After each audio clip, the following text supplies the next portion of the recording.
Good afternoon, everyone, and welcome to A Mighty Blazes Authors in Conversation. I am your host, Jane Roper, and we are honored to have with us today Cai Emmons, author of the forthcoming The Sinking Islands, and Lisa Genova, author of most recently Remember. They will be chatting today about Cai's forthcoming book. Welcome to you both. Thank you so much for being here with us on A Mighty Blaze. Thanks for having us. Yes. So let me do some quick intros and then I'm going to turn it over to you guys. Lisa Genova is a New York Times bestselling author of the novels Still Alice, Left Neglected, Love Anthony, Inside the O'Briens, and Every Note Played. Her first work of nonfiction, Remember, The Science of Memory and the Art of Forgetting, was just published in March and was an instant New York Times bestseller. And there it is. Lovely. There it is again in stereo. Still Alice, as you may know, many of you, was adapted into a film starring Julianne Moore, Alec Baldwin, Kristen Stewart, Kate Bosworth, and Hunter Parrish. And Julianne Moore won Best Actress for that, right? Yep. Wonderful. Yeah, she's fabulous. Film adaptations for Lisa's other novels, Inside the O'Briens and Every Note Played, are also in development. That's exciting. In 2015, Lisa was named one of the U.S. top 50 influencers in aging by Next Avenue. She's appeared on Dr. Oz, The Today Show, CNN, PBS NewsHour, and NPR. Her first TED Talk, What You Can Do to Prevent Alzheimer's, has been viewed over 5 million times. And her most recent TED Talk, How Memory Works and Why Forgetting is Normal, which is a relief to hear, was filmed in March 2021. I feel like I forget a lot these days. Lisa lives in the Boston area and Cape Cod. She's joining us from the Cape today. And Cai Emmons is the author of the novels His Mother's Son and The Stylist, the fiction collection Vanishing, which was the winner of the 2018 Leapfrog Fiction Contest. Her most recent novel, Weather Woman, is about a meteorologist who discovers she has the power to change the weather. The Mighty Blaze's own Caroline Levitt says, "To say I loved Weather Woman is an understatement, full of amazing science and even more amazing characters. It's the kind of book you want to press into the hands of everyone you meet because you need them to read it so you can all obsess and talk about it."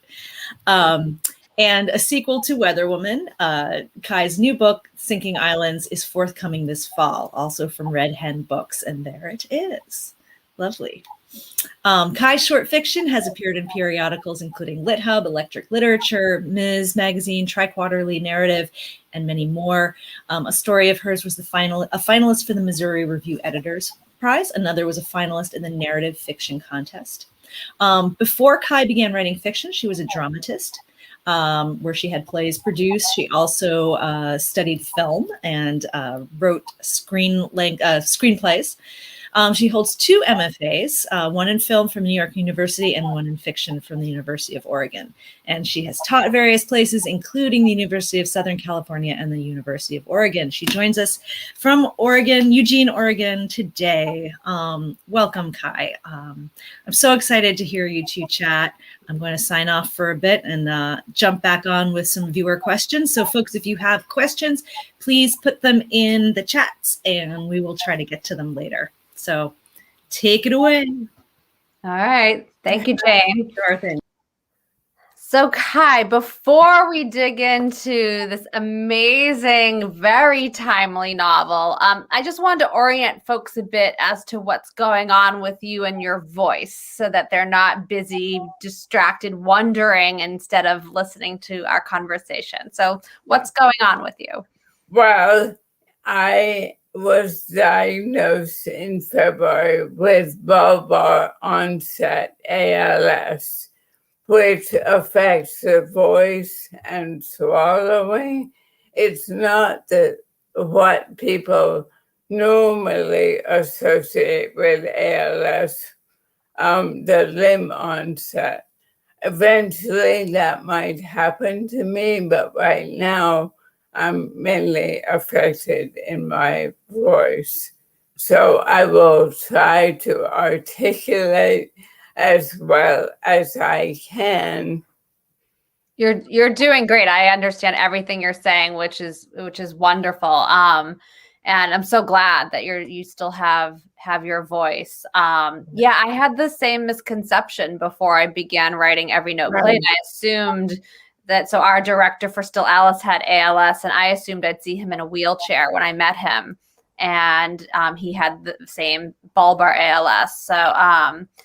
So it's a nice for everybody to know what's going on, so that they're not distracted and can focus on what we're here to talk about, which is this amazing book. So Sinking Islands, it feels like this is grabbed from all of our sort of inner fears. It's the news. It's about it's about what's happening to our planet and our ability to influence it or not. Can you talk a little bit about what inspired you to write this story?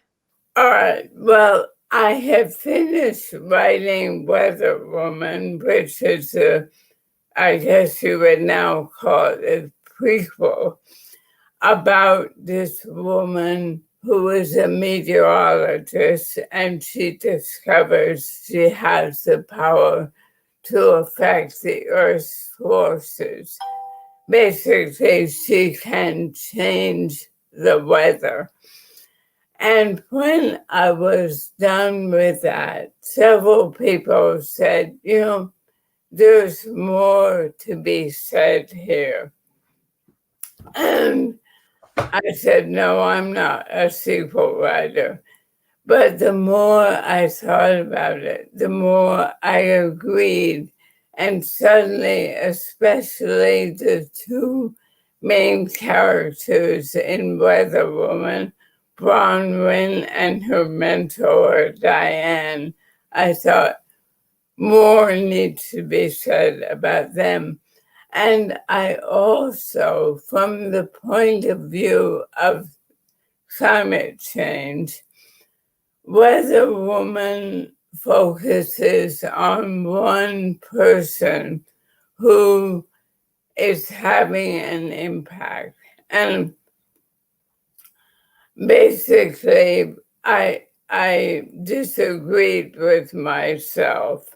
That is not the way to solve the climate problem. We all need to step up. So Bronwyn realizes this. I can't do this alone. So that's what the novel explores. Yeah, I love that notion that while each individual does have an impact on climate and the health of the planet, that you're right, that not one of us alone has the power to shift, Right. what might be inevitable or not, right? So Right. it's all of us play a role. And so I loved how you looped in different people from all over the planet. So there's Felipe in Brazil, who his city is experiencing water scarcity. And that scares me a lot. The possibility of parts of this world running out of clean, drinkable water. What kind of research did you do for that? Well, that's an interesting example. Sao Paulo is where Felipe is from, and Brazil has more fresh water than anywhere in the world as a country, but it's terribly mismanaged, and much of it is very polluted. Anyway, I've never been to Sao Paulo. And so I did what I had to do, which was go to the internet. And the challenge of internet research is discovering things that will really convey the atmosphere, the feel of the place. So I tend to try to find personal accounts and people talking about their experience of being on the streets and smelling the air, etc. So I don't know if I got it right, but I tried. I believed you. So I was right there in those sensory moment to moment details in San Paulo and believing that this was his life and the life imagined of what happens when we run out of water. What happens when your city restricts you and says we only have a few hours of water a day, Right. or less, and you can't flush the toilets. Right. So it was, it's one thing to sort of get sound bites from the news, but to read this from the human perspective of characters you've imagined in different parts of the world.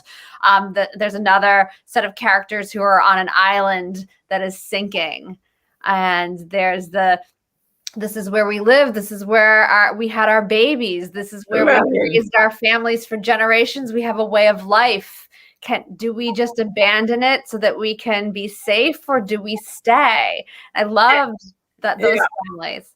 And Felipe in particular, as well as Anlu and his family, they're very committed to their homelands. They love their homelands, as does Patty, who lives in Kansas and thinks it's the most beautiful place in the world.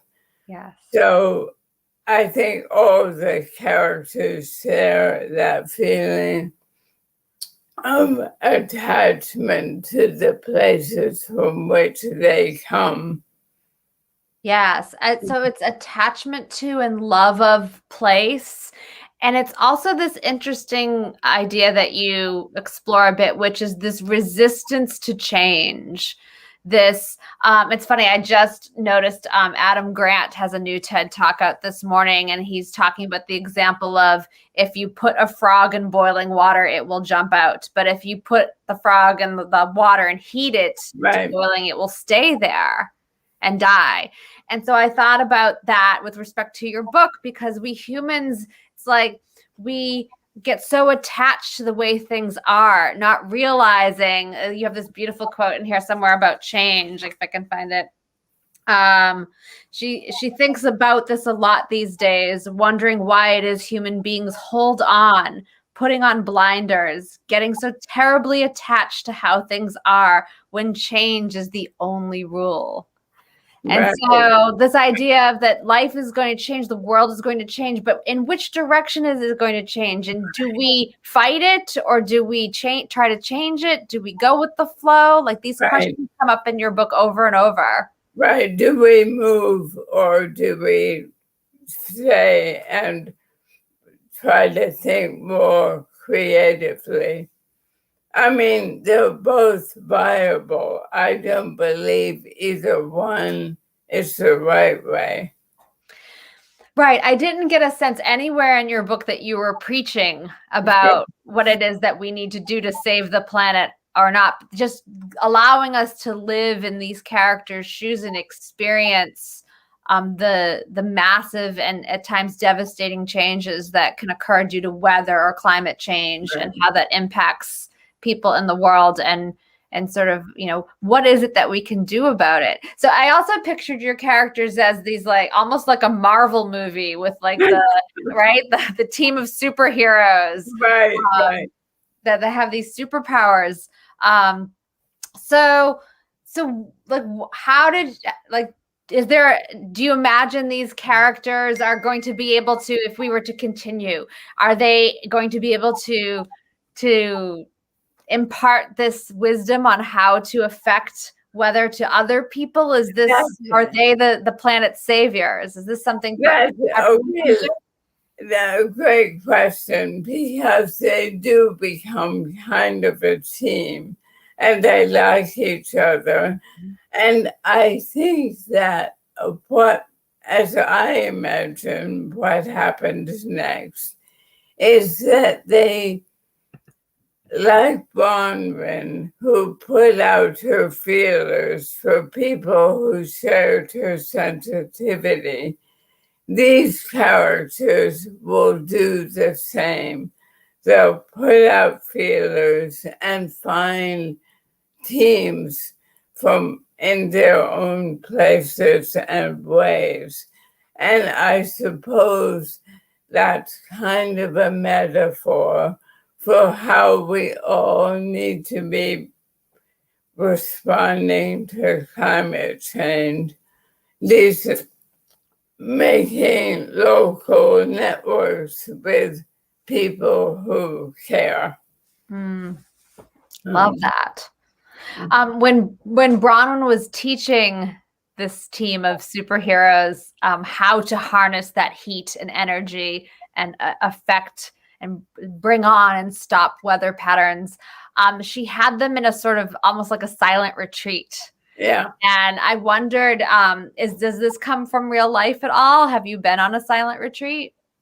Well, I did a meditation class once, and we had a period of time where we were all silent and moving around, and it kind of sparked this idea of that being a perfect foundation from which to develop a certain kind of sensitivity.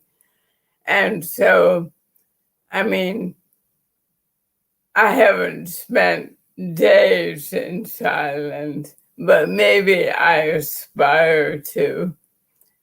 I haven't done that yet either. I know people who have, and they talk about how transformational it can be to just quiet everything down, including your own vessel here, to allow you to be open to real deep listening, available to all of the sensory information around you that we don't necessarily notice, or the energy of what's available because you know, it's funny because in some way I've realized when I lose my voice, I will have technical assistance, but I will probably be in a state of more deeper listening, because that will be my fallback. And yeah, I've noticed that with folks I know with ALS. With Richard Glatzer, he used to say that because it would take so much energy for him to speak or to type, and the slowness of like to get the words down and then present it, he said he would listen much more deeply, and then what he would have to offer was so important and well thought out, or it synthesized so much that every time he had something to say, everybody would stop and listen, because he was like, oh my God, Richard's got an insight here. He's not just, we talk before thinking so often, right? And so if we all had the chance to just zip it for a second and feel the energy in the room, get a sense for what is needed to be communicated in this moment. Okay. I have stopped trying to quip. No more quipping, because it just doesn't work in a conversation. Yeah, it's too fast. Yeah. So I loved the silent, which like it felt so believable. Again, you're offering so much magical realism in this book, so much of this sort of supernatural and spiritual, and yet it felt all very seamless with reality. So I also loved the character Patty, who's from Kansas, and she's gone out to California because her husband and her preacher have died in a tornado, but she still talks to the minister. Yeah. So she still talks to him. Can you tell us a bit about that relationship? Yeah, well, that? As I said before, I never set out to write a sequel. And when I did, this preacher, Earl, who had died, I thought, oh no, I want to bring him back into the book. But how will I do that? He's dead. I mean, I wasn't about to revive him, because this is, as you point out, a mostly realistic novel. I didn't want to have Bronwyn bringing people back from the dead. So my way of keeping all in the story, Lisa, you just left my screen. Yes, we seem to have lost Lisa. She may have connectivity. That's okay. Keep going. Okay. We'll wait for her to come back. My way of keeping Earl in the story was having Patty talk to him. And that way I could sort of keep his essence alive without actually bringing him back to life. I'm so sorry. I dropped out for a minute. I don't know what my internet is doing, but I'm back. Okay, did you hear what I said? I got the gist of it at the end. So that this was the way of keeping him alive. Yeah. I think it also lent to this idea again of energy, right? So that a human being who's no longer here, their energy is still available, and that our energy can interact with any other kind of energy. Right? Do you do any energy work in your life? Have you seen an energy healer ever? Have you ever done any Reiki? Are you tapped into those worlds at all? I had someone who was in Reiki training do Reiki on me, and I didn't really relate to it. Okay. But I just really believe we are all, everything we do is powered by energy, and all aspect of our human lives depends on energy. And I have really come to believe that the way that energy is exchanged is we only have a limited understanding of it at this point. And I think that really was, that belief kind of gave rise to the idea in the first place. Yeah, I fully believed that reading your book too. And it made sense that, this idea that, handful of 100 years ago, we wouldn't have been able to imagine as humans that you could flip a switch and lights would come on the room. Just plug a plug in and I could get on a computer and see you from Oregon and I'm on Cape Cod. So it's not such a impossible leap to imagine that there are other ways to access and interact with energy that we just don't understand yet. That these characters found a way. Yeah. And especially the most attuned, they had to have some level of attunement to do. I loved another thing that came through in this story was your respect for science and scientists, and especially female scientists, which I, as a neuroscientist, really appreciated. Where does that come from in you, your love of and respect for science? I think in my next life, I'd like to be a scientist. I mean, for me, it's the path not taken. And therefore, I love reading things that are written for the lay public by scientists. And before I wrote Weather Woman, I had to learn a lot about meteorology. Of course, I've forgotten it all now, but maybe I'll understand when I read your book. But I really love everything about science, in particular neuroscience and physics. And I'm very happy that my son has studied physics. He's an engineer now, but he has that perspective.